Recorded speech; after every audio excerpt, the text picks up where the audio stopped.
Estudo Bíblico 9.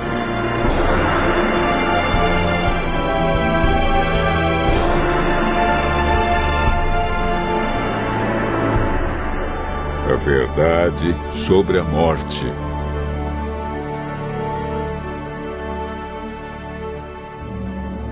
A morte é uma inimiga cruel. E a maioria das pessoas já sentiu a dor e a tristeza que ela traz. O assunto da morte tem sido um mistério que muitos tentam decifrar. Muitos têm especulado sobre o estado dos mortos. Para onde eles vão? Existe consciência na morte? Será a morte o fim ou apenas um estágio? Uma passagem para outras vidas?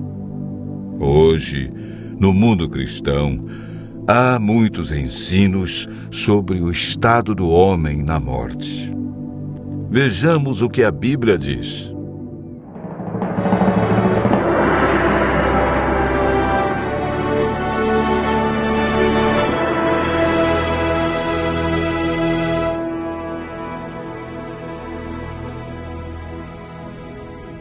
Antes de compreendermos o estado do homem na morte, precisamos entender a origem da vida. O homem é formado por dois ingredientes: pó da terra e fôlego de vida. A união desses dois elementos resulta em vida. Gênesis, capítulo 2, verso 7, declara: Então formou o Senhor Deus ao homem do pó da terra e lhe soprou nas narinas o fôlego de vida, e o homem passou a ser alma vivente. É importante notar que o homem, ao ser criado, não recebeu uma alma, mas se tornou alma vivente. Isto significa que quando falta um desses dois elementos, pó ou fôlego, a alma morre. Ezequiel afirma claramente em seu livro no capítulo 18, verso 4. A alma que pecar, essa morrerá. O ensino da imortalidade da alma não tem fundamento bíblico. Paulo afirma em 1 Timóteo, capítulo 6, versos 15 e 16, que a imortalidade é um atributo exclusivo de Deus. A Bíblia é clara em afirmar em Gênesis capítulo 3, verso 4, que a teoria de vida após a morte é um dos enganos do inimigo de Deus. Essa ideia foi propagada ao longo dos séculos através de influências pagãs e introduzida no cristianismo durante a Idade Média. A Igreja absorveu o conceito grego de corpo e espírito como entidades separadas, contradizendo assim o que Deus disse: certamente morrerás. Gênesis capítulo 2, verso 17. Gênesis 3, verso 19 declara: porque tu és pó e ao pó tornarás. Eclesiastes 12, verso 7 diz que por ocasião da morte, o pó volte à terra como era e o espírito volte para Deus que o deu. O espírito que ele deu na criação foi o fôlego de vida. A palavra espírito, que vem do hebraico ruach, ou nechamar, e do grego pneuma, é empregada centenas de vezes na Bíblia. Algumas vezes traduzida por fôlego e outras por espírito, podendo ser usadas alternadamente. Portanto, espírito na Bíblia nunca se refere a uma entidade consciente, desencarnada. Pelo contrário, Davi afirma: os mortos não louvam o Senhor, nem os que descem ao silêncio. Salmo 115, verso 17. O homem, ao ser criado, recebeu imortalidade condicional. Para mantê-la, deveria viver em obediência. Gênesis capítulo 2, versos 16 e 17.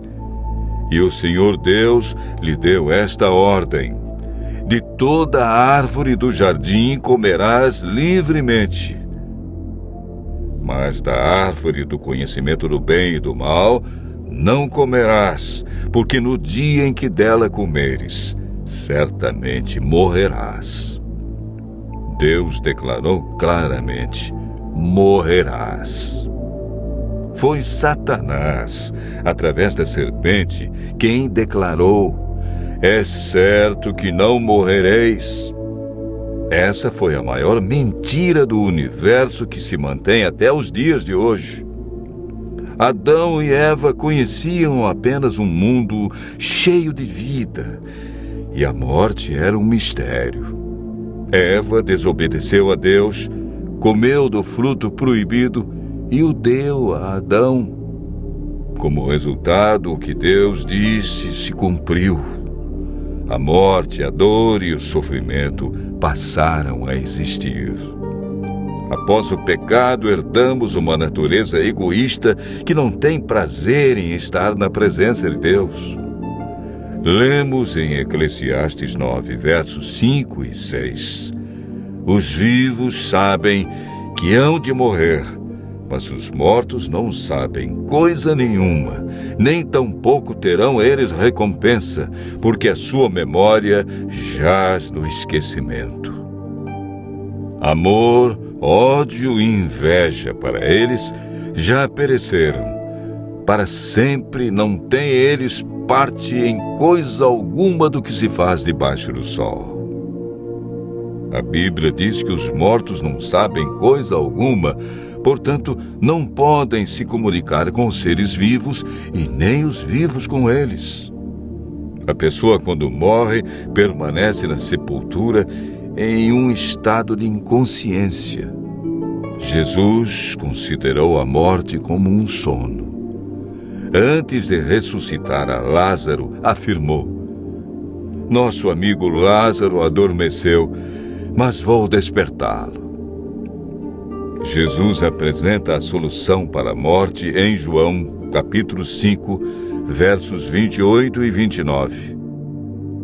Não vos maravilheis disto, porque vem a hora em que todos os que se acham nos túmulos ouvirão a sua voz e sairão. Os que tiverem feito o bem para a ressurreição da vida, e os que tiverem praticado o mal para a ressurreição do juízo, que ocorrerá após os 1000 anos. O que receberão aqueles que participarem da primeira ressurreição, a ressurreição da vida? 1 Coríntios, capítulo 15, versos 51 a 53, declara: eis que vos digo um mistério. Nem todos dormiremos, mas transformados seremos todos, num momento, num abrir e fechar de olhos, ao ressoar a última trombeta. A trombeta soará, os mortos ressuscitarão incorruptíveis, e nós seremos transformados. Porque é necessário que este corpo corruptível se revista da incorruptibilidade, e que o corpo mortal se revista da imortalidade. Desde que o ser humano pecou, perdeu a imortalidade, mas por ocasião da segunda vinda de Cristo, os que o aceitarem como Salvador receberão a dádiva da imortalidade conquistada por Jesus na cruz. João afirma, e o testemunho é esse, que Deus nos deu a vida eterna, e esta vida está no seu Filho. Aquele que tem o Filho tem a vida. Aquele que não tem o Filho de Deus não tem a vida. Cristo promete que o vencedor de nenhum modo sofrerá o dano da segunda morte. Aqueles que aceitam a Cristo e a salvação que Ele traz experimentarão a alegria indescritível por ocasião de sua vinda. Desfrutando felicidade plena, passarão toda a eternidade em companheirismo com seu Senhor e Salvador. Continue ouvindo a voz de Deus e seguindo a sua palavra, e desfrute pela fé a esperança da imortalidade.